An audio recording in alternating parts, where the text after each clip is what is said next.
Hello everyone, welcome back to यूरान academy. देखिए, आज के लेक्चर के अंदर मैं क्लास 10th आईसीएसई फिजिक्स का जो चैप्टर नंबर 7 है साउंड, उसको पूरी तरह एक्सप्लेन करने वाला हूं।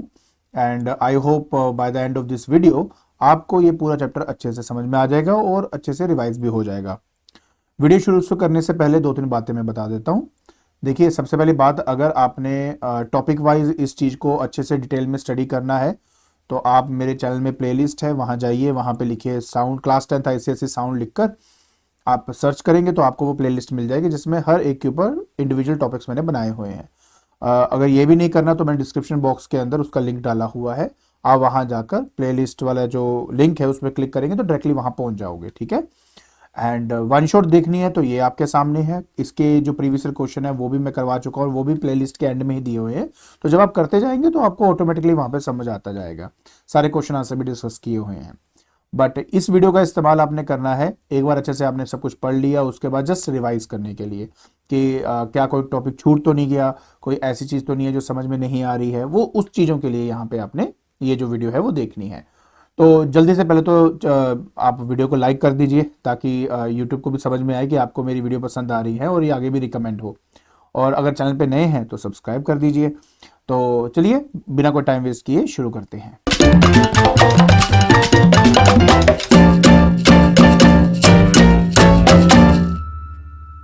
देखिए, हमें शुरुआत करनी है ए पार्ट के साथ। कहता है reflection of sound waves and echo. बहुत सिंपल सा पार्ट है, काफ़ी कुछ चीज़ें तो हैं इसमें याद करने वाली, वो क्या है कैसे है वो सब बातें आपके साथ मैं अभी डिस्कस कर लूँगा। देखिए, सबसे पहले हमारे पास साउंड वेव आता है। साउंड वेव क्या होता है ये आपने क्लास 9th के अंदर भी पढ़ा था। कहते हैं कि साउंड और कुछ नहीं है, just a form of vibration है और वो जो वाइब्रेशन है मीडियम की हेल्प से एक एंड से दूसरे एंड में ट्रेवल करती है। तो बेसिकली साउंड को क्या रिक्वायर्ड होता है, साउंड को मीडियम की रिक्वायरमेंट होती है। तो ये मेरा सबसे पहला पॉइंट है जो आप यहाँ पे मार्क करेंगे और जो याद रखेंगे। उसके बाद, क्योंकि ये मीडियम में ट्रैवल करता है तो मीडियम की ऐसी दो कौन सी प्रॉपर्टी हैं जो इसको हेल्प करती है ट्रैवल करने के लिए।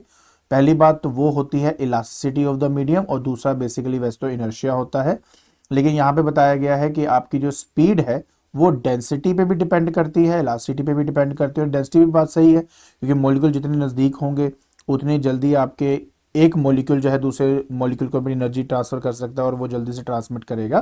तो जो स्पीड है वो डिपेंड करती है इलास्टिसिटी और डेंसिटी के ऊपर, और साथ ही साथ इनर्शिया जो है उस पर भी ये डिपेंड करता है। ठीक है। इसके बाद नेक्स्ट आता है कि मेरे पास जो साउंड है, हाँ, हमारे जो ईयर हैं वो एक फिक्स फ्रीक्वेंसी को लेकर बड़े सेंसिटिव हैं। हम 20 हर्ट्ज से लेकर 20,000 हर्ट्ज तक के रेंज में जो भी कोई साउंड आएगा, ये फ्रीक्वेंसी की रेंज है, याद रखें। तो इस रेंज को हम ऑडिबल रेंज या रेंज ऑफ ऑडिबिलिटी भी हम कहते हैं। एंड इसके अंदर जो भी फ्रीक्वेंसी होगी वो हमें सुनाई देगी। अगर आपकी फ्रीक्वेंसी मान लेते हैं कि फिर 20 हर्ट्ज से कम है तो उसको इंफ्रासोनिक कहेंगे। अगर 20,000 हर्ट्ज से ज़्यादा है तो हम उसको अल्ट्रासोनिक कहेंगे। तो इस तरीके से आपका पहले पैराग्राफ में ये इंपॉर्टेंट चीज़ें हैं जो आपने स्टडी करनी है। इसके बाद आता है साउंड के रिलेटेड कुछ इंपॉर्टेंट बातें। देखिए, जब हम साउंड को ग्राफिकली रिप्रेजेंट करते हैं तो हम उसको एक इस तरह से वेवी फॉर्म में रिप्रेजेंट करते हैं, राइट। तो ये क्या रिप्रेजेंट करता है, पहली बात, ये ग्राफ किसके बीच में है, ये है डिस्प्लेसमेंट और ये जो है ये टाइम के बीच का ग्राफ है। तो पूरा एक क्रस्ट और पूरा एक ट्रफ जो आपको यहां दिखाई दे रहा है, इस पूरे वेव की जो लेंथ होती है हम उसको वेवलेंथ मानते हैं। पहली बात तो ये, जितने टाइम में एक वेव प्रोड्यूस होता है उसको हम टाइम पीरियड कहते हैं। कितनी नंबर ऑफ वेव्स प्रोड्यूस हो रही हैं एक सेकंड के अंदर उसको फ्रीक्वेंसी कहा जाता है। एक पार्टिकल अपनी ही मीन पोजीशन से मैक्सिमम कितना डिस्प्लेस हुआ है उसको हम एम्पलीट्यूड का नाम देते हैं। और बस वेवलेंथ मैं बता चुका, बाकी वेवलेंथ की प्रॉपर डेफिनेशन तो यही कहती है कि कितना डिस्टेंस एक वेव ट्रेवल कर रहा है एक टाइम पीरियड के अंदर, हम उसको वेवलेंथ कहते हैं। और वेव वेलोसिटी का मतलब होता है distance travel by wave in 1 second. ठीक है। अब वेलोसिटी, फ्रीक्वेंसी और वेवलेंथ के बीच में ये आपका रिलेशन होता है v is equal to F lambda. क्या आपको आना चाहिए? बिल्कुल आना चाहिए। और क्या इसके ऊपर आपको न्यूमेरिकल आ सकते हैं? आंसर है यस, आ सकते हैं। उसके बाद आपका जो टाइम पीरियड है और फ्रीक्वेंसी, इन दोनों के बीच में रिलेशन है। फ्रीक्वेंसी आपका 1/t मतलब 1 टाइम पीरियड होता है। तो आप ये याद रखेंगे और इसी के बेसिस पे आपको क्वेश्चन पूछ सकते हैं। देखिए अब हमें बात करनी है बहुत इंपॉर्टेंट नोट के बारे में।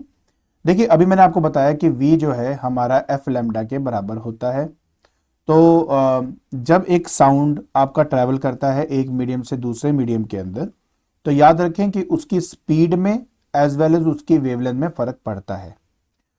अगर किसी एक फैक्टर पे फर्क नहीं पड़ता, वो एक्चुअली में फ्रीक्वेंसी होती है, क्योंकि जो फ्रीक्वेंसी है वो डिपेंड करती है किसके ऊपर, वो डिपेंड करती है उस सोर्स के ऊपर जो सोर्स वो साउंड प्रोड्यूस करता है। तो याद रखें कि इन तीनों में से, तीनों पैरामीटर में से फ्रीक्वेंसी इकलौती चीज है जिसमें कोई फर्क नहीं पड़ता जब वो एक मीडियम से दूसरे मीडियम में जाता है। क्लियर हो गया? ओके। इसके बाद जो साउंड है ना, वो हमारे साउंड की बात नहीं, बेसिकली जब हम वेव्स के बारे में स्टडी करते हैं तो दो तरह की वेव स्टडी करते हैं।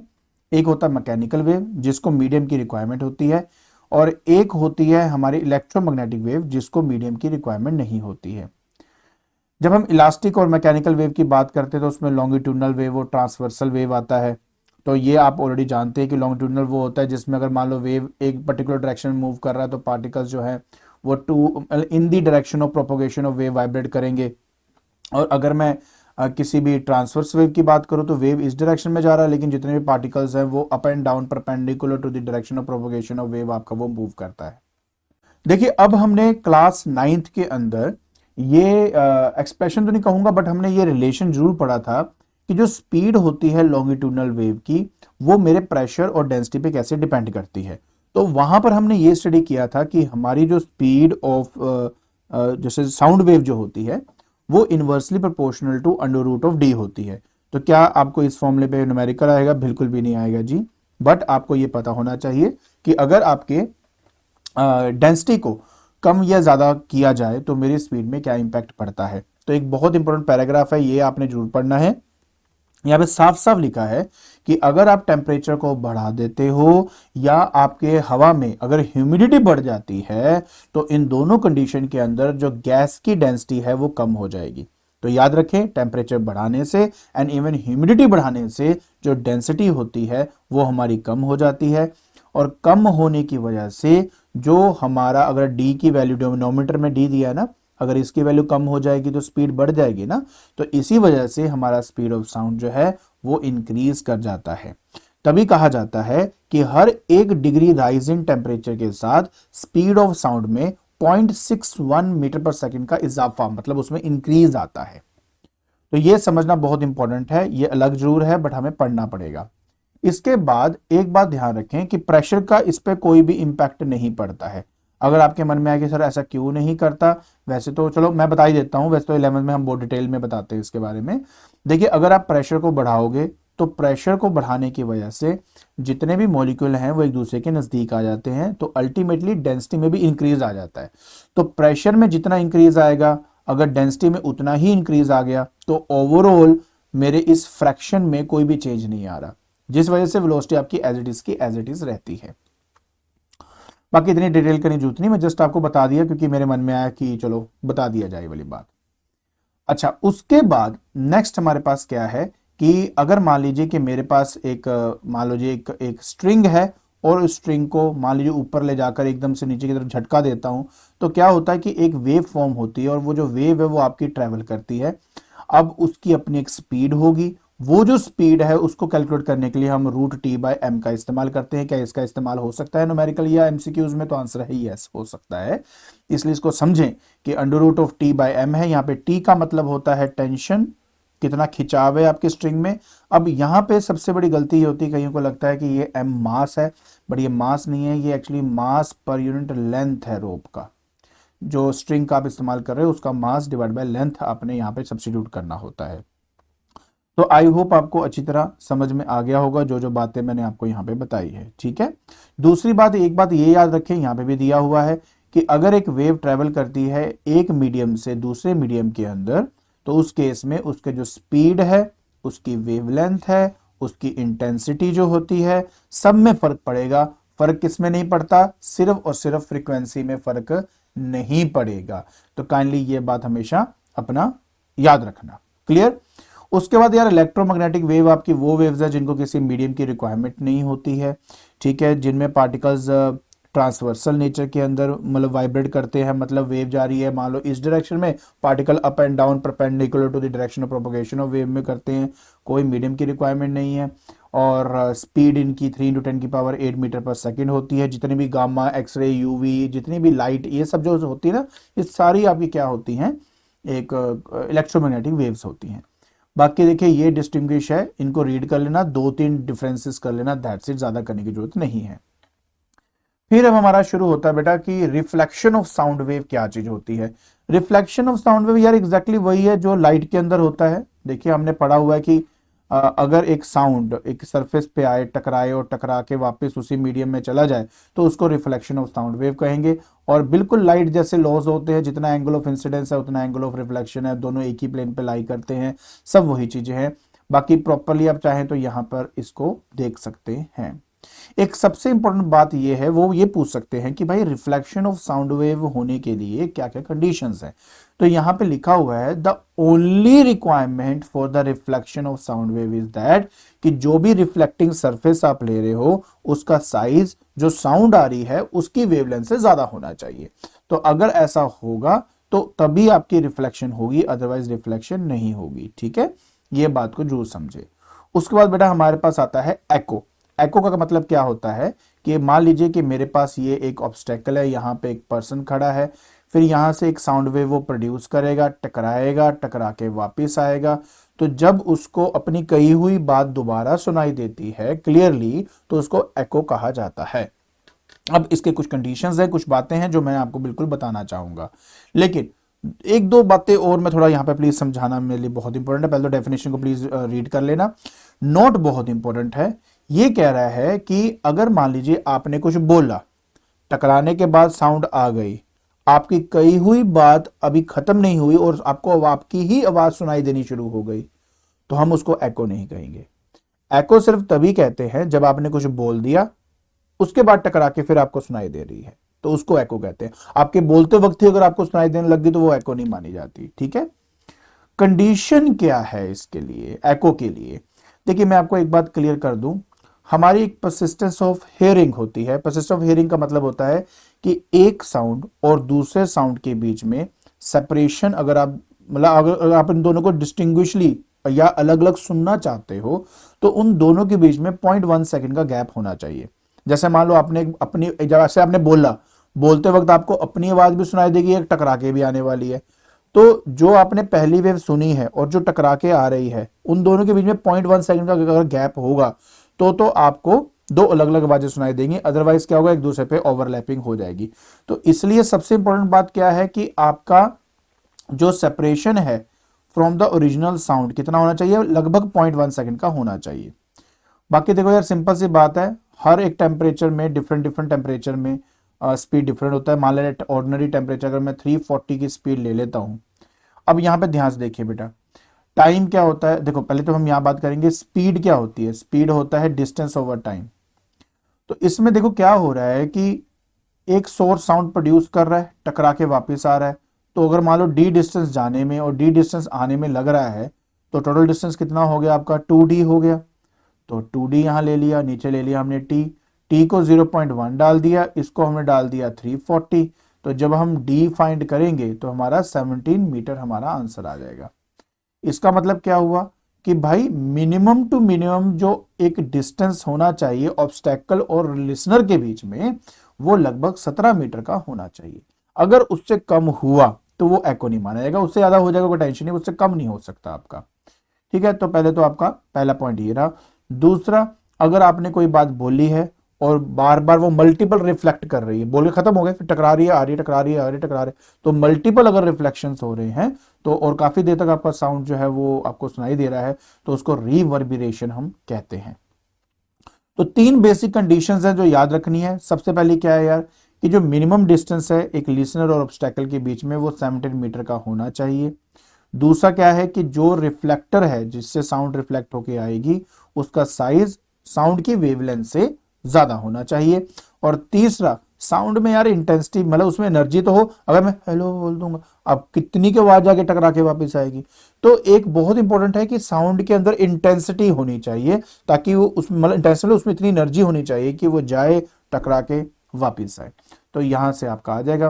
बाकी यार इसके बेस पे न्यूमेरिकल्स हैं स्पीड को कैलकुलेट करने के लिए, total distance over total time. लेकिन ये फॉर्मूले का सिर्फ इस्तेमाल तभी करना है जब एक साउंड टकरा के दोबारा उसी पॉइंट पर आ रही है जहां से शुरू हुआ है, otherwise normal distance over time ही हम यूज करेंगे। ऐसा न्यूमेरिकल है जिसमें सिर्फ डिस्टेंस ओवर टाइम भी यूज किया गया है। तो ध्यान से क्वेश्चन और न्यूमेरिकल को पढ़ के, न्यूमेरिकल में अगर बोल रहा है कि टकरा के वापस उसी पॉइंट पे आ रहा है, एको हो रहा है, तो उस कंडीशन में आप ये डिस्टेंस को डबल करेंगे, अदरवाइज नॉर्मल आप जो सोल्व करते हैं वैसे करेंगे। फिर आता है बेटा यूज ऑफ एको। देखिए एको का इस्तेमाल कहाँ किया जाता है, साउंड रेंजिंग में किया जाता है। सबसे पहली बात कौन इस्तेमाल करता है, बैट्स, डॉल्फिन्स, ये सब इन्हीं की चीजों का इस्तेमाल करते हैं। ज्यादा डिटेल में जाऊंगा, अगर जाना है तो आप वहां पे मेरे वीडियोस देखो, वहां पे डिटेलिंग दी हुई है। मेन बात मेरा जो यहाँ पे ध्यान देने वाला वो ये है कि अगर साउंड रेंजिंग की बात करते हैं, एको डेप्थ साउंडिंग की बात करते हैं, तो इनमें ना साउंड की बजाय हम अल्ट्रासोनिक वेव का इस्तेमाल करते हैं। अब सवाल ये आता है कि यार ऐसा क्यों। पहली बात, अल्ट्रासोनिक वेव के अंदर वो सारी प्रॉपर्टीज है जो साउंड में है। मतलब साउंड जिस मीडियम में जिस स्पीड में जाता है, अल्ट्रासोनिक भी उसी मीडियम में उसी स्पीड में जाएगा। बट इसमें कुछ एडिशनल प्रॉफिटेबल प्रॉपर्टीज हैं जो हमारे काम आती हैं। जैसे नंबर 1, क्योंकि इस अल्ट्रासोनिक वेव की एनर्जी बहुत ज्यादा होती है, इसलिए ये कम डेविएट करती है और लॉन्ग डिस्टेंस तक ये ट्रैवल कर सकती है, बट साउंड बहुत डेविएट होता है। दूसरा, इसको हम एक नैरो बीम की तरह मतलब एक पॉइंट पर्टिकुलर डायरेक्शन में जो है वो हम भेज सकते हैं। और तीसरा सबसे इंपॉर्टेंट है कि क्योंकि ये बहुत तेज मूव करता है तो उसको एब्जॉर्ब करना मीडियम के लिए थोड़ा मुश्किल हो जाता है, साउंड बहुत जल्दी एब्जॉर्ब हो जाता है। तो इसमें सारी वो खूबियां हैं जो हमारे किसके अंदर है, ऑडिबल साउंड के अंदर है। बट उसके अलावा ये एक्स्ट्रा 3 क्वालिटीज भी हैं जिसके लिए हम अल्ट्रासोनिक वेव का इस्तेमाल करते हैं। अच्छा, उसके बाद बैट एंड डॉल्फिन, यार ये तो प्लीज रीड करो, इसको तो आपको एक बार रीड करना पड़ेगा। उसके बाद आता है बेटा नेक्स्ट है एको बाय सोनार। सोनार का फुल फॉर्म पूछ लेते हैं, जिसका मतलब होता है साउंड नेविगेशन एंड रेंजिंग। बिल्कुल पूछ लेते हैं जी, आपको आना चाहिए। एंड इसमें वही होता है यार कि ट्रांसमीटर और रिसीवर होता है, ट्रांसमिट से एक वेव को भेजते हैं, ऑब्स्टेकल से टकरा के वापस आता है। हम टाइमिंग नोट कर लेते हैं जाने आने का, एंड 2D/T का फॉर्मूला इस्तेमाल करके, और स्पीड हमें पता है पानी में कितनी होती है, लगभग 1400 मीटर पर सेकंड के करीब होती है। उसका इस्तेमाल करके हम अपना आंसर जो है निकाल लेते हैं। उसके बाद नेक्स्ट आता है रडार। रडार का फुल फॉर्म पूछ सकते हैं, रेडियो डिटेक्शन एंड रेंजिंग होता है आपका। इसमें इलेक्ट्रोमैग्नेटिक वेव का इस्तेमाल होता है। कौन सी, रेडियो वेव भी यूज होती है, माइक्रोवेव भी यूज होती है। उसके बाद नेक्स्ट है सोनार एंड रडार ट्रांसमिट, तो कोई बात नहीं है। नेक्स्ट मेडिकल, इसमें यूज है अल्ट्रासोनोग्राफी के अंदर हम एको का ही इस्तेमाल करते हैं। अगर दिल हार्ट की इमेज लेनी हो तो कार्डियोग्राफी जो होता है वो भी यही चीज ही है, एको कार्डियोग्राफी बोलते हैं, उसमें भी यही चीज होता है। तो यार ये इसके साथ आपका पार्ट खत्म होता है। इसके सोल्ड एग्जांपल जरूर कर लेना भाई ढंग से, क्योंकि इस पे काफी अच्छे क्वेश्चन बन जाते हैं। आई होप आपको ए पार्ट क्लियर हो गया। चलिए अब आपको मैं बी पार्ट की तरफ लेके चलता हूं। देखिए मैंने बात करनी है बी पार्ट की। अब उसमें हम नेचुरल, डैम्ड, फोर्स, वाइब्रेशन क्या होता है, रेजोनेंस, ये सब चीजें स्टडी करने वाले हैं। तो चलिए शुरू करते हैं फटाफट। सबसे पहले यार नेचुरल वाइब्रेशन या फ्री वाइब्रेशन को कहते हैं, जिसमें पार्टिकल जो है वो आपका बिना किसी एक्सटर्नल फोर्स के इन्फ्लुएंस में आए हुए वाइब्रेट करता है। मतलब यार जो फ्रीली मूव करता रहता है, जिसका एम्पलीट्यूड डिक्रीज नहीं होता, वो आपका नेचुरल और फ्री वाइब्रेशन होता है। डिटेल जानने के लिए मैं ऑलरेडी बता चुका क्या करना है आपने। अच्छा, एग्जाम्पल्स करनी इंपॉर्टेंट है। आपसे पहला पूछा जा सकता है भाई कि मेरे पास एक पेंडुलम है, बॉब लगा हुआ है और वो आगे पीछे ऐसे ऑसिलेट कर रहा है अबाउट इट्स मीन पोजीशन। तो बताइए इसकी फ्रीक्वेंसी क्या होगी। फ्रीक्वेंसी है 1/2π√G/L। ये याद करना है बिल्कुल। अगर आपसे पूछ लिया जाए कि अगर लेंथ को डबल कर या लेंथ को 4 टाइम्स कर दी तो फ्रीक्वेंसी कितनी हो जाएगी, तो लेंथ को अगर 4 टाइम्स कर दिया तो उसका जब अंडर करेंगे तो यहां पर 2 आ जाएगा। तो डिनोमिनेटर में 2 आने का मतलब हुआ कि फ्रीक्वेंसी हाफ हो जाएगी आपकी। तो ऐसे से क्वेश्चन पूछ सकते हैं, तो इसलिए याद रखना। दूसरा पॉइंट आपका आता है जिसमें हम कहते हैं कि यार मेरे पास एक स्प्रिंग है, उस स्प्रिंग के साथ एक मास जो है वो लटकाया हुआ है। इस स्प्रिंग का अपना एक स्प्रिंग कांस्टेंट है जिसको के बोलते हैं। तो अगर हम इसको एक बार नीचे करके इसको छोड़ेंगे तो अप एंड डाउन मूव करेगा ना, तो उसकी क्या फ्रीक्वेंसी होगी, ये इसका फॉर्मूला आ गया। करना पड़ेगा जी बिल्कुल। अगर एक सिंगल ट्यूनिंग फोर्क होता है तो ट्यूनिंग फोर्क को ना जब हम रबर पैड में मारते हैं तो वो 1 टन की ऐसे है ना, एक सिंगल नोट की आवाज आती है, इसलिए इसको प्योर नोट कहा जाता है, क्योंकि इसमें कोई और जो साउंड है वो मिक्सअप नहीं होती है। तो एक ट्यूनिंग फोर्क का जो साउंड है वो प्योर नोट माना जाता है, ये बात ध्यान रखना। चौथे नंबर पे यार पियानो हो गया। जितनी भी देखो, किसी भी पियानो में अगर आप ध्यान से देखोगे तो कीज होती है। आई नो, जब की को स्टक करते हैं ना तो पीछे कई सारे तारे होते हैं, उन तारों पे एक हैमर बजता है। हैमर जब उस तार पे बजता है तो वो वाइब्रेट करता है। तो जब आप कोई साउंड सुन रहे होते हो तो कई सारे तारों से निकलने वाली वेव एक दूसरे पे सुपर इम्पोज होकर एक प्रॉपर धुन तैयार होती है। तो ये सब क्या है, फ्री वाइब्रेशंस की कैटेगरी में आएंगी। बस याद रखें यार, मेन कंडीशन ये है कि कोई भी एक्सटर्नल फोर्स एक्ट नहीं होनी चाहिए उस वाइब्रेशन में, तो वो फ्री वाइब्रेशन है। इसके अलावा यार ये पार्ट बहुत इंपॉर्टेंट है, 5वें नंबर वाला। क्या होता है ना कि अगर मेरे पास एक फ्लूट है, ये वैसे तो मैंने डिटेल में बताया हुआ, बट फिर भी चलो, मेरे पास फ्लूट है और फ्लूट में आप मान लीजिए यहां से हवा इसमें एंटर करवा रहे हो। इस फ्लूट में क्या होता है कि अलग अलग छेद बने होते हैं कुछ डिस्टेंस पे। तो देखो हर छेद में से हवा आपकी बाहर निकल सकती है, 100% है। तो एक बात ध्यान रखिए कि फ्लूट हो देखिए फ्लूट भी दो तरह के होते हैं। एक फ्लूट वो होता है जिसका एक एंड आपका मतलब बंद होता है, एक वो होता है जिसमें दोनों एंड खुले होते हैं। तो वो उसको ओपन बोलते हैं, ओपन ऑर्गन पाइप। और जिसमें एक एंड से बंद होता है उसको क्लोज्ड ऑर्गन पाइप कहते हैं। बेसिक बात यह है कि एक फ्लूइड के अंदर या ऑर्गन पाइप के अंदर जो साउंड प्रोड्यूस होती है उसकी frequency inversely proportional to length of the air column होती है। मतलब ये कि अगर हवा यहां से निकल के सिर्फ यहां तक जा रही है तो मान लीजिए यहां पे जो फ्रीक्वेंसी मान लो F1 है, और वही हवा अगर यहां से निकल रही है तो यहाँ फ्रीक्वेंसी F2 हो गई। क्योंकि इसका लेंथ ज्यादा हो गया है तो F2 की फ्रीक्वेंसी कम होगी एज कंपेयर टू F1। बस ये बात अपना थोड़ा ध्यान रखना है। बाकी हमें अगर ओपन एंड मिल रहे हैं दोनों तरफ से, जो ओपन है तो उसमें different different modes of vibration मिलते हैं। और सभी देखो, मोड ऑफ वाइब्रेशन का मतलब होता है कि उसमें अगर एक फ्रीक्वेंसी एफ है तो हमें उसका डबल भी मिलेगा, ट्रिपल भी मिल जाएगा, तो उसको 1:2:3 कहते हैं। अगर सिंगल एक एंड से बंद है अगर, तो उस कंडीशन में क्या होता है कि इवन नंबर वाले जो फ्रीक्वेंसीज है वो हमें उसमें मिल नहीं पाते, तो जिसकी वजह से 1:3:5 फ्रीक्वेंसीज की रेशियो रहती है। क्लियर जी। उसके बाद बेटा नेक्स्ट है सिक्स्थ वाला। तो हाँ, सिक्स्थ वाला भी बहुत इंपॉर्टेंट है भाई। ये भी आजकल बहुत पूछते हैं यार कि अगर मेरे पास गिटार है, सितार है, उनमें तारें होती हैं, उन तारों को अगर प्लग किया जाए तो वो वाइब्रेट करते हैं, तो उसकी अपनी फ्रीक्वेंसी होती है। वो फ्रीक्वेंसी का फॉर्मूला ये है। अब आप बोलेंगे सर ये क्या न्यूमेरिकल आएगा? न्यूमेरिकल नहीं आते, लेकिन डिपेंडेंस वाले क्वेश्चन आते हैं। कैसे? लेंथ पे कैसे डिपेंड होगा भाई? इनवर्सली। याद रखना, चाहे लेंथ ऑफ एयर कॉलम है चाहे स्ट्रिंग है, लेंथ के इनवर्सली होता है हमेशा ये। उसके बाद टेंशन इन द स्ट्रिंग, आपने गिटार में देखा होगा जब कहते हैं ना गिटार को ट्यून करना है, तो ट्यून करने के लिए क्या करते हैं, जो पीछे नॉब होता है उसको टाइट या लूज किया जाता है। तो टाइट और लूज करने से क्या होता है, जो स्ट्रिंग में खिंचाव है वो कम या ज्यादा की जाती है, क्योंकि टेंशन को चेंज करने से भी फ्रीक्वेंसी में फर्क पड़ता है। उसी तरह पतली तार का अलग फ्रीक्वेंसी है, मोटी तार का अलग फ्रीक्वेंसी, तो रेडियस पे भी डिपेंडेंट है, डेंसिटी पे भी डिपेंडेंट, मतलब मटेरियल पे भी डिपेंडेंट है। तो ये सब आपको अच्छे से भाई करना ही पड़ेगा, इसका कोई और तुक या राय नहीं है। इसके अलावा स्ट्रिंग को एक दो एंड से बंधी हुई स्ट्रिंग है, आप कहां से उसको प्लग करते हो उसके हिसाब से उसमें different different kind of frequency जो है तैयार होती है। अगर आप सेंटर से प्लग करोगे तो उसमें आपकी जो फ्रीक्वेंसी है वो मान लो एफ आपकी बन रही है। अगर आप 1/4 हिस्से से करोगे तो आपको एक पूरा लूप दिखाई देगा, मतलब डबल ऑफ द फ्रीक्वेंसी हो जाएगी। अगर 1/6 हिस्से से अगर प्लग करते हो, पूरी लेंथ का 1/6 पार्ट से अगर आप उसको उठा के ऐसे छोड़ दे हुए, तो ऐसे 3 लूप दिखाई देंगे। तो मतलब अब इसकी फ्रीक्वेंसी इसके पहले के मुकाबले 3 गुना है। ठीक है, मतलब नंबर ऑफ लूप्स चेक कर लो, या जितने लूप्स हैं उतनी फ्रीक्वेंसी होती है। तो इस तरीके से आपने इसको अच्छे से समझना है। बाकी ये डायग्राम बनाने को आ सकता है जी। अब इस डायग्राम में साफ साफ दिखता है कि इसमें एम्पलीट्यूड में कोई भी डिक्रीज नहीं आ रहा विद रिस्पेक्ट टू टाइम।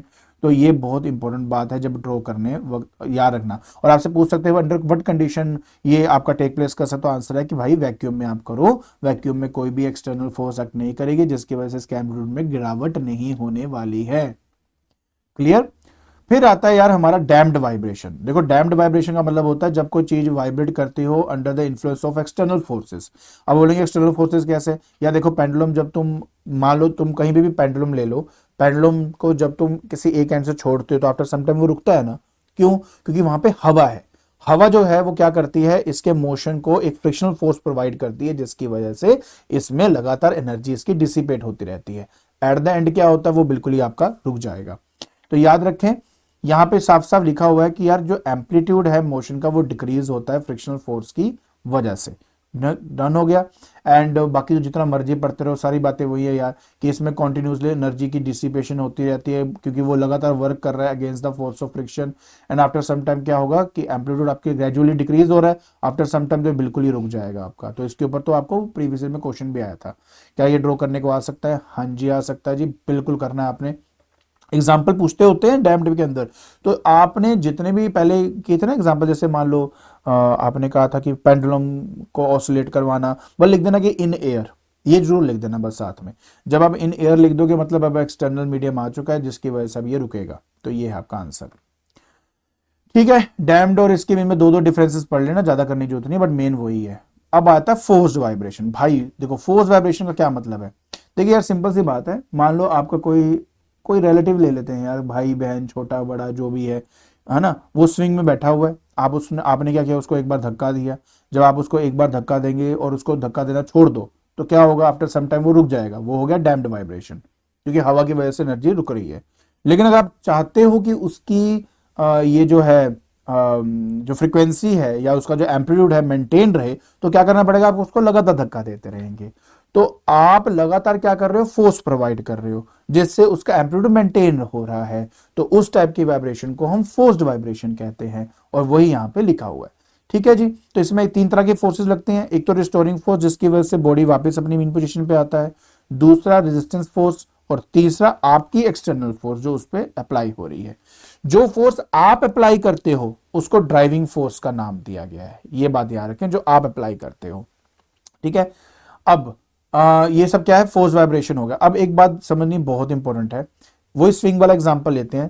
थोड़ा सा इमेजिन करो कि अगर स्विंग में आपने धक्का दिया, ओके, जब वो आ रहा है या आ रही है, जो भी है पर्सन जिसको हमने धक्का दिया है, जो वो वापस आ रहा है, स्विंग वापस आ रहा है, और उसी टाइम अगर आप उसको धक्का दे दो तो वो पर्सन हमेशा गिरेगा और एम्पलीट्यूड कम हो जाएगी। लेकिन जब वो आपके पास आके आपसे दूर जा रहा हो और उसी टाइम अगर आप धक्का दोगे तब उसका एम्पलीट्यूड बढ़ जाएगा। What I am trying to say कि एक्चुअलिटी में आप जो फोर्स लगाते हो किसी भी सब्सटेंस के ऊपर या किसी भी वाइब्रेटिंग सब्सटेंस के ऊपर, तो आपकी फ्रीक्वेंसी और उसकी फ्रीक्वेंसी में क्या फर्क है, उससे मैटर करता है कि जो बॉडी आपकी वाइब्रेट कर रही है वो कैसे वाइब्रेट करेगी। तो ये बात समझनी बहुत इंपॉर्टेंट है कि आपकी ड्राइविंग फोर्स जो आप फोर्स लगा रहे हो उसकी फ्रीक्वेंसी अगर एग्जैक्टली उस बॉडी के वाइब्रेटिंग फ्रीक्वेंसी से मैच हो गई तो वो मेरे फोर्स्ड वाइब्रेशन का एक स्पेशल केस बन जाएगा, जिसका नाम क्या होता है, रेजोनेंस। और वही हमने रेजोनेंस आगे पढ़ना है। तो रेजोनेंस क्या है, यहां लिखा हुआ है कि it is a special case of force vibration. जब किसी भी एक्सटर्नली अप्लाइड पीरियोडिक फोर्स की फ्रीक्वेंसी जो बॉडी वाइब्रेट कर रही है उसकी फ्रीक्वेंसी से मैच कर जाती है, तब उस बॉडी का जो एम्पलीट्यूड है वो बढ़ जाता है, और उस केस को या उस पर्टिकुलर चीज को हम कहते हैं रेजोनेंस। तो प्लीज ये बात ध्यान रखना। क्लियर जी। कंडीशन मैंने बता दिया ऑलरेडी कि भाई फ्रीक्वेंसी मैच होनी चाहिए। अगर फ्रीक्वेंसी मैच हो रही है वाइब्रेटिंग बॉडी और अप्लाइड फोर्स के फ्रीक्वेंसी के बीच में, तो भाई साहब उसका आउटपुट यह है कि एम्पलीट्यूड बढ़ जाएगा। एम्पलीट्यूड बढ़ने से लाउडनेस बढ़ती है, वो आगे जाके बताऊंगा, बट रेजोनेंस का बहुत बड़ा फायदा भी होता है। अब ये जो एक्सपेरिमेंट्स आप देख रहे हो ना, ये एक्सपेरिमेंट ऑब्वियस लिखने के तो नहीं आएंगे, बट इसकी ऑब्जर्वेशन के ऊपर क्वेश्चंस आ जाते हैं। अब जैसे कि यहाँ पे एक ट्यूनिंग फोर्क था, हमने इसको स्टक किया। अच्छा, ये ट्यूनिंग फोर्क और ये ट्यूनिंग फोर्क दोनों की सेम फ्रीक्वेंसी है। जब इसको स्टक किया ना तो हमने देखा कि दूर रखे हुए बॉक्स के अंदर, मतलब ये क्या है, वैसे दो होलो चैम्बर्स हैं, खोखले हैं अंदर से, सिर्फ हवा है और कुछ नहीं है। लेकिन जब इसको स्टक किया तो ये अपने आप वाइब्रेट होना शुरू हो जाता है। अब सवाल ये आता है भाई ये क्यों वाइब्रेट होने लग गया। रीजन ये था कि जब ये वाइब्रेट हो रहा था तो इसने अपनी फ्रीक्वेंसी से इसके पार्टिकल्स को वाइब्रेट किया, और इस पार्टिकल की फ्रीक्वेंसी और ये फ्रीक्वेंसी मैच हो चुकी है। यही वाइब्रेशन आपकी ट्रांसमिट होती है दूसरे के अंदर, यहाँ के हवा के पार्टिकल्स को वाइब्रेट करता है। अब वो फ्रीक्वेंसी जिससे वाइब्रेट कर रहा है वो इसको वाइब्रेट करने लग जाता है, तो ऑटोमेटिकली दोनों आपके वाइब्रेट हो जाते हैं। यार ये एक्सपेरिमेंट नंबर 2 ढंग से पढ़ लेना यार, इसके ऊपर काफी क्वेश्चन आते हैं, पेंडुलम वाला खास तौर पे। अब इसमें ए बी सी डी आप यहाँ पे देख रहे हो। अगर ए वाले को मैं स्विंग करूंगा तो मैं ये देखता हूं कि बी वाला इसके साथ ही स्विंग करता है, और सी और डी भी स्विंग करते हैं बट उतने एम्पलीट्यूड से स्विंग नहीं कर पाते। तो वो पूछता कि ऐसा क्यों, क्योंकि फ्रीक्वेंसी जो है किसी भी स्विंग की या किसी भी पेंडुलम की, वो आपकी 1/2π√G/L होता है। मतलब किसी भी दो पेंडुलम का जिनका लेंथ सेम होगा उनकी फ्रीक्वेंसी आपस में मैच करेगी। तो वो पूछता है भाई बताइए कि ए और बी में कौन सी टाइप ऑफ मतलब इसमें वाइब्रेशन है, तो हम बोलते हैं इसमें रेजोनेंस क्रिएट हुई है। और सीओडी में फोर्स्ड वाइब्रेशन हम बोलते हैं, क्योंकि इसके इन्फ्लुएंस से सीओडी भी वाइब्रेट किया है बट उसका एम्पलीट्यूड मैक्सिमम नहीं हो पाया, बी का होगा। लेकिन अगर आपसे बोला जाए कि मैं डी को मूव करवा रहा हूं तो क्या मेरा ए और बी भी मैक्सिमम एम्पलीट्यूड से वाइब्रेट करेगा? तो आंसर है नहीं। समझो, जो सोर्स है जिसकी वाइब्रेशन से बाकी इफेक्ट हो रहे हैं, उसके लेंथ वाला सामने वाला लेंथ होना चाहिए। जैसे अब ये वाला वाइब्रेट किया था तो इसका लेंथ और इसका लेंथ सेम था, तो ये मैक्सिमम एम्पलीट्यूड से वाइब्रेट हुआ। बट अब मैं डी को वाइब्रेट कर रहा हूं तो इसके जैसा सेम लेंथ किसी का नहीं है, इसलिए हर कोई हल्का हल्का वाइब्रेट करेगा फोर्स वाइब्रेशन की वजह से, लेकिन कोई मैक्सिमम एम्पलीट्यूड से वाइब्रेट नहीं करने वाला।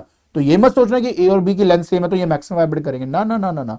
उन दोनों में से एक आपका सोर्स होना चाहिए, ये बहुत इंपॉर्टेंट है। मतलब इस सोर्स मतलब जो खुद वाइब्रेट हमने किया हो, तो वो बहुत इंपॉर्टेंट चीज है।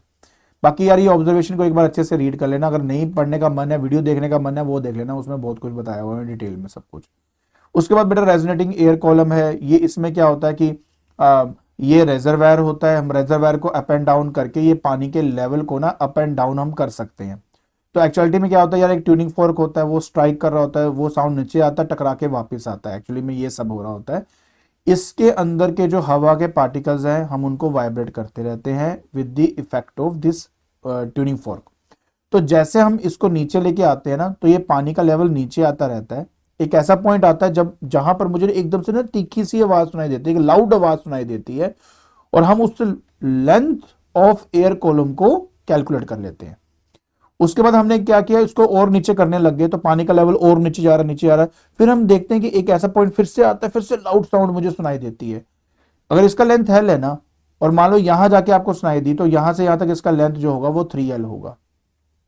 तो 1:3:5 की रेशियो में हमने हमेशा देखा कि लेंथ ऑफ एयर कॉलम जो है, अगर मान लो L है, तो अगली बार 3L जब लेंथ ऑफ एयर कॉलम होगा, तब फिर से हमें वही लाउड साउंड सुनाई देती है जो हमारे को पहले सुनाई दी थी। पहली बात तो ऐसा क्यों? ऑब्वियस रेजोनेंस की वजह से, क्योंकि जितने भी पार्टिकल्स उस particular length of air column के अंदर आते हैं, उनकी फ्रीक्वेंसी और ट्यूनिंग फोर्क की फ्रीक्वेंसी आपस में मैच कर जाती है। अब आप बोलेंगे ऐसा क्यों? याद है मैंने आपको क्या कहा था कि फ्रीक्वेंसी जो है inversely proportional to the length of air column होती है। तो लेंथ बढ़ाते बढ़ाते तुम फ्रीक्वेंसी को चेंज करते जा रहे हो, तो जब वो फ्रीक्वेंसी एग्जैक्टली उस ट्यूनिंग फोर्क से मैच कर जाएगी, तब लाउड साउंड प्रोड्यूस होगा, मतलब रेजोनेंस क्रिएट हो गई है।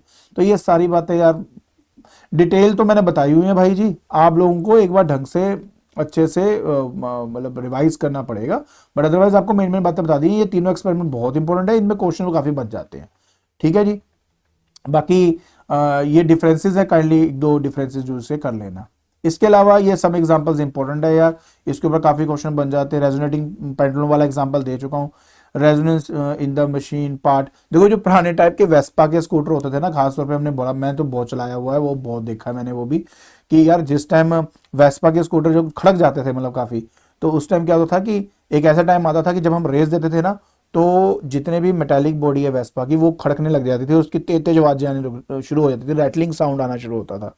पहले तो समझ में नहीं आता था कि ऐसा क्यों हो रहा है, बट आज मैं उसका आंसर दे सकता हूँ।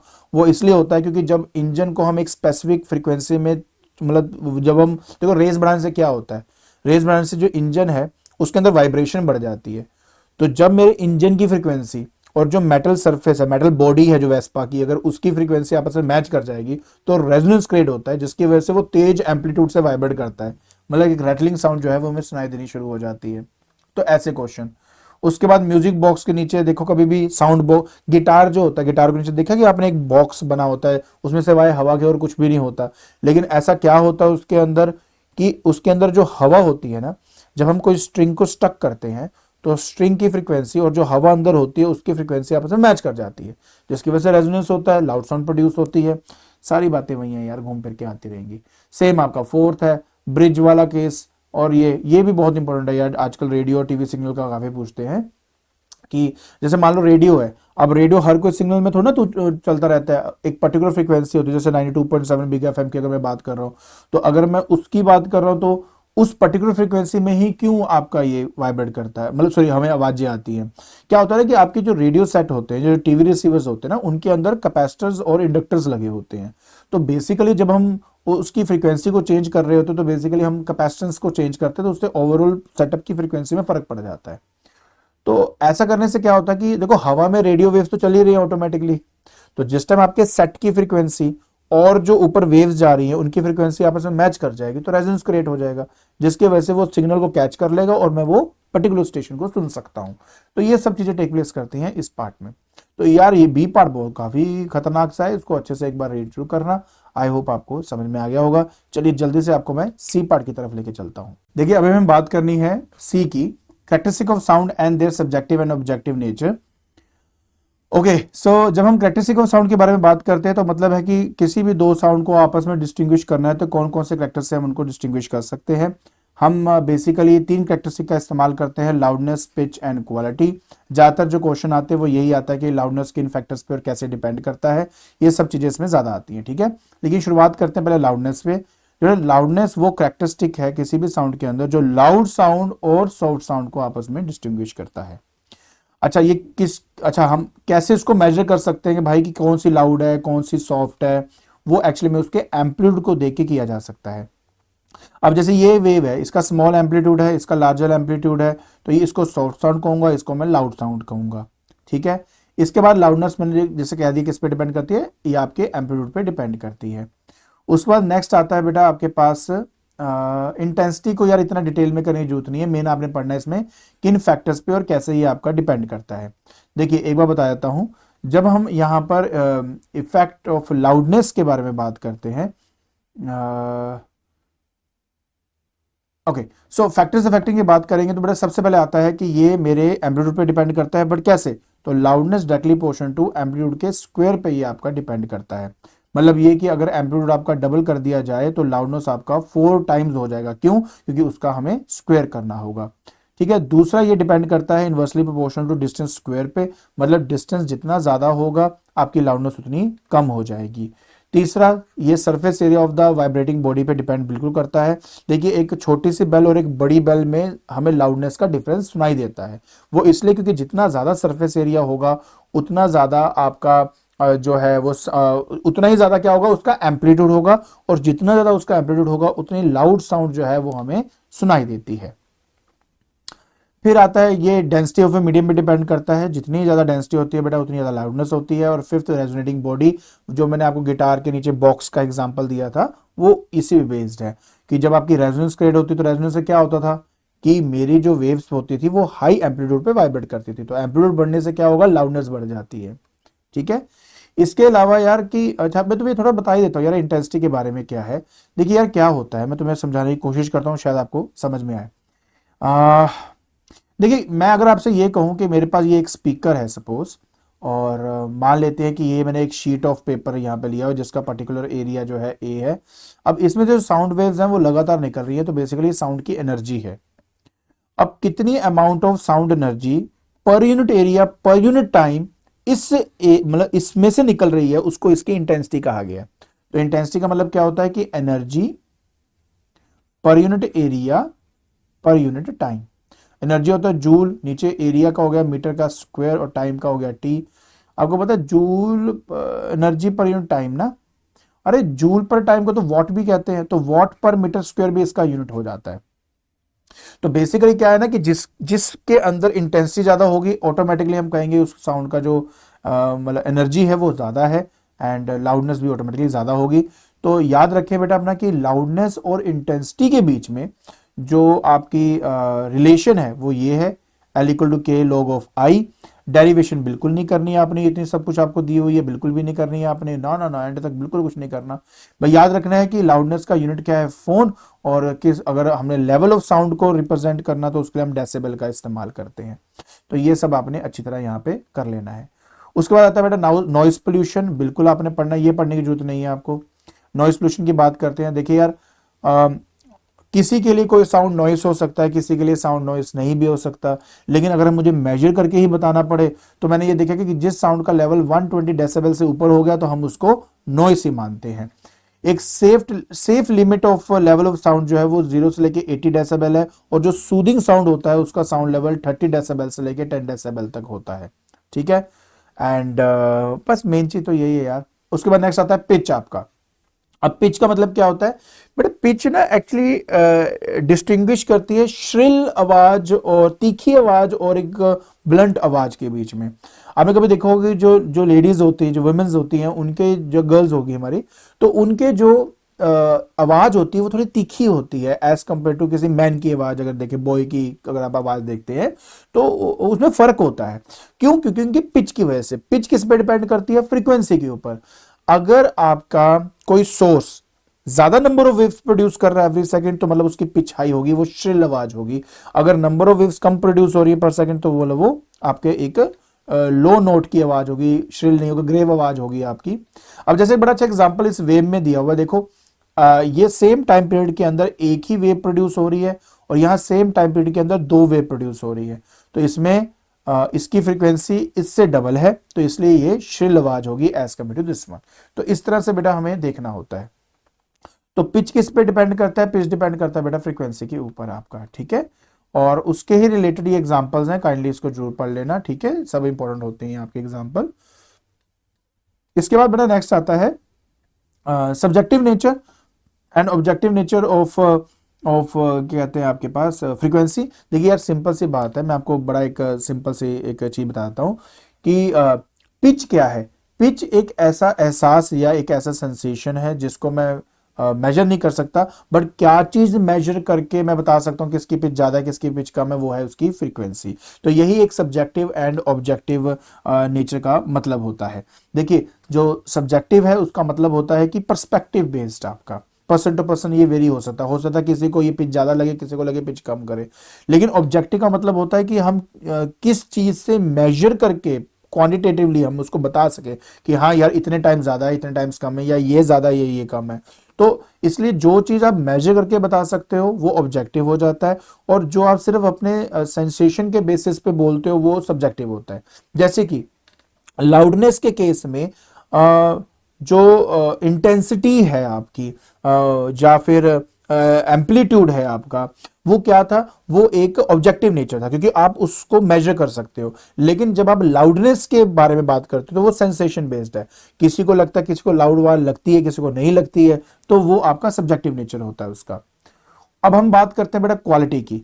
जो क्वालिटी होती है वो एक ऐसी कैरेक्टरिस्टिक होती है जो एक जैसी लाउड और एक जैसे श्रिल आवाज के बीच में भी डिस्टिंग्विश बता देता है। एग्जांपल देता हूं, अगर एक ही म्यूजिक को मैं पियानो से चलाऊं और एक ही उसे म्यूजिक को गिटार से बजाऊं और एक ही म्यूजिक को सेम ही म्यूजिक को अगर मैं वायलिन से चलाऊं, तो आप आंख बंद करके बता सकते हो ये वायलिन से है, ये गिटार से है, ये सितार से है, कहां से है। क्यों?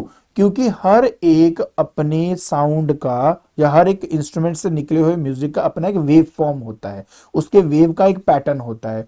वो पैटर्न उसको बाकी किसी भी गिटार या सितार से या किसी भी इंस्ट्रूमेंट से उसको डिस्टिंग्विश करता है, तो वही उसकी क्वालिटी होती है। तभी कहा जाता है कि जो क्वालिटी है वो एक्चुअलिटी में क्या होती है? वेव फॉर्म पे डिपेंड करती है कि भाई जो साउंड प्रोड्यूस हो रहा है उसका वेव, उसका स्ट्रक्चर कैसा है। जैसे इसका वेव फॉर्म एक वेवी सा है, इसका थोड़ा सा स्ट्रेट लाइन वाला स्ट्रक्चर है, तो इसका वेव फॉर्म अलग है, इसका वेव का फॉर्म दिखता कैसे है वेव उस पे डिपेंडेंट होता है आपका। ठीक हो गया? बाकी इतना डिटेल में जाने की जरूरत नहीं। जैसे कि अभी देखो ट्यूनिंग फॉर्क, याद है मैंने कहा था कि सिंगल नोट होता है, प्योर नोट होता है, उसमें और कोई वेव इंटरमिक्स नहीं होती जिसकी वजह से एक सिंगल वेव आपको दिखाई देती है।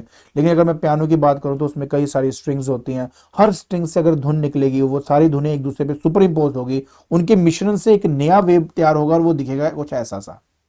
तो इसको कहते हैं वेव फॉर्म। तो किस पे डिपेंड करता है? ये वेव फॉर्म पे डिपेंड करता है। बाकी यार देखो ये मेन चीज ये है, लाउडनेस किस पे डिपेंड करता है? एम्पलीट्यूड में, पिच, फ्रीक्वेंसी पे, टिम्बर जो है वेव फॉर्म पे, ठीक है। बाकी आ गया यार म्यूजिक एंड नॉइस। देखिए यार मैंने आपको ऑलरेडी बता दिया था, ये अगेन पर्सपेक्टिव बेस्ड होता है। अगर एक प्लेजेंट कॉन्टिन्यूअस अगर यूनिफॉर्म साउंड है तो म्यूजिक है, अगर ऐसा नहीं है तो वो एक इरेगुलर टाइप की है तो वो नॉइस हो गया।